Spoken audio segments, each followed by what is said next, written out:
This is Justin Derby of Wildcat Spread 40, bringing you a Week 2 video preview of Linfield's game versus Hardin-Simmons.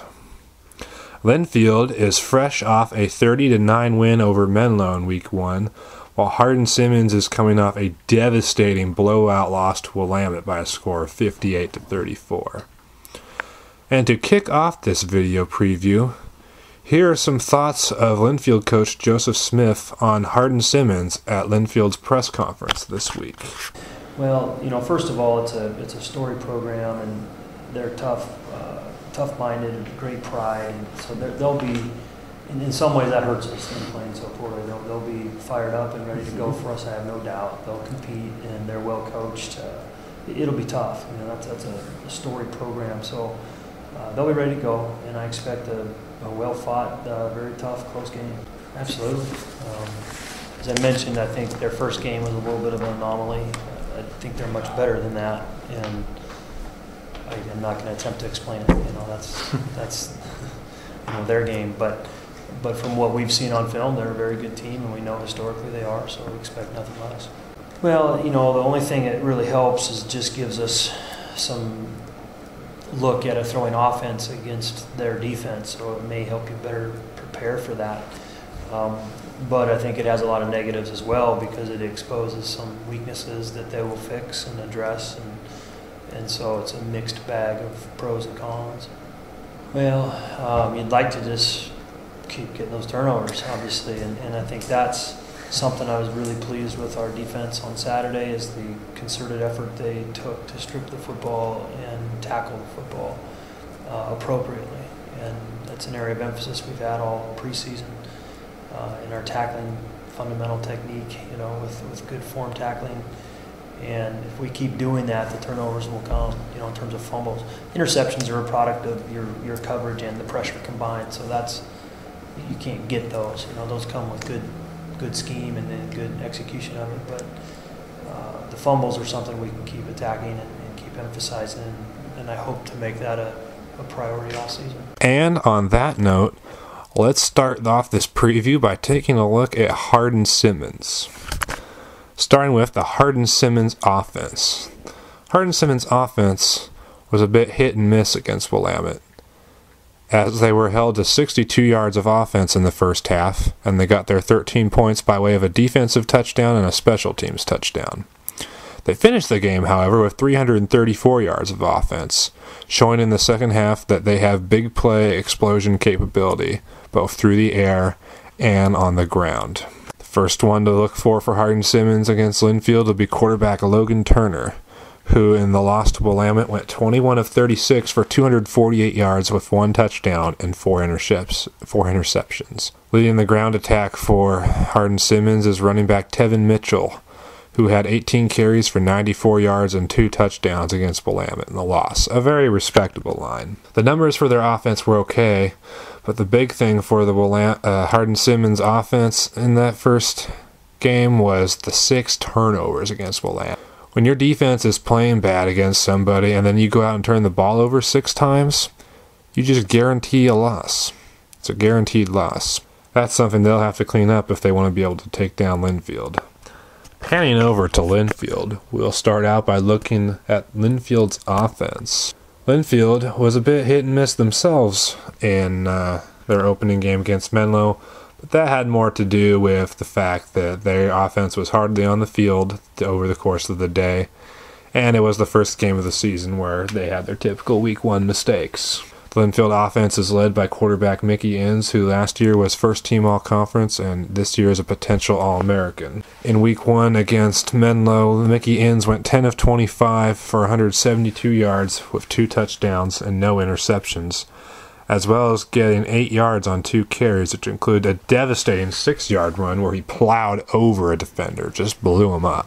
When Mickey Inns was able to complete passes, wide receivers DJ Wiersma and Lucas Jepson were able to show off their all-conference potential down the field, catching passes. The other factor of Linfield's Week 1 win was running back Josh Hill and Linfield's running game in general. Last year against Menlo, Josh Hill was held to 39 yards and 13 carries, and Linfield as a whole was held to 44 yards rushing for the game. In Saturday's opener, Josh Hill had 113 yards on 18 carries, although he had no touchdowns. But Linfield on the day ran for 170 yards, averaging just under 5 yards a carry as a team. That big of a turnaround in the running game speaks a lot about Linfield, and Josh Hill seems to be ready to take over as being one of the offensive leaders other than Mickey Inns. They have an exciting running game, and the passing game will get better as the season goes on. The Linfield offense is once again going to be a very special unit in 2012. Over to the Linfield defense. Going into the season, most people thought that Linfield's defense would take a step back this year after they graduated their entire secondary from the year before. Never mind that Linfield returned their entire front seven, minus one defensive lineman.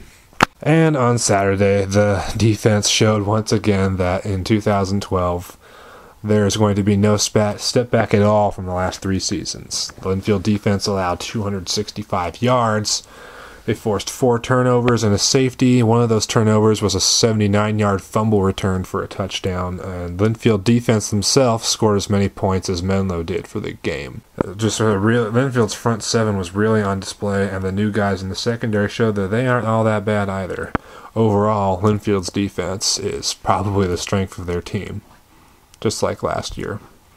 And I would expect no drop-off for them in the second game. The keys to the game for the Linfield Wildcats are these. First thing they need to do is they need to expose Hardin-Simmons' defense.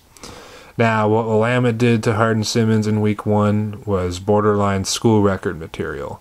I would not expect Linfield to do that, but with how elite Linfield's passing game is, with Mickey Inns at quarterback, their wide receiver core, and with how strong Linfield's running game is of Josh Hill, I would expect Linfield, if they put things together this week, to find a way to expose that Hardin-Simmons defense and put up some big numbers. Another key to the game for Linfield is to limit turnovers, which was something they actually did fairly well against Menlo. While they made mistakes in a lot of other phases of the game, the one thing they did well was they limited themselves to 1 turnover. If you limit your turnovers against a team that's struggling on defense going into the game, then you'll give yourself a better chance to put up special numbers yourself and win the game. The other key for Linfield is to continue to make plays on defense.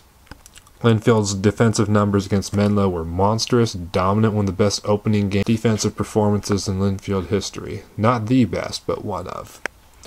If they continue to make those kind of plays on defense against Hardin-Simmons, it will be very hard for the Cowboys to beat Linfield.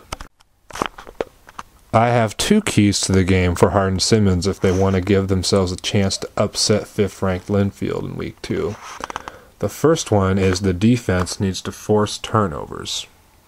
While Hardin-Simmons is coming off the worst defensive performance in school history in terms of points allowed and yards allowed in a single game, and letting Willamette's quarterback have a near-school record day, the one thing they did really well on the day is they forced 4 turnovers against Willamette.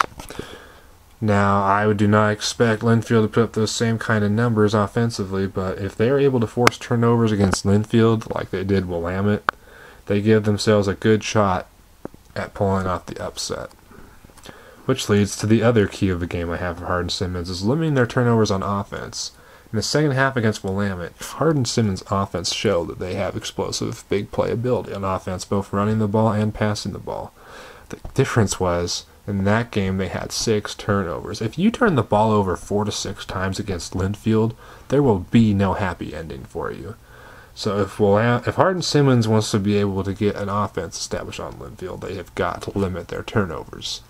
If they're able to do that, they may actually have a shot of establishing something against Linfield, either on the ground or through the air, as they have good athletes all over the field on offense. So that's basically it for Hardin-Simmons. They got to force turnovers on defense and limit the turnovers on their offense to let them do what they do best. This is Justin Derby of Wildcat Spread 40, and this has been the Week 2 preview video for the Linfield Wildcats.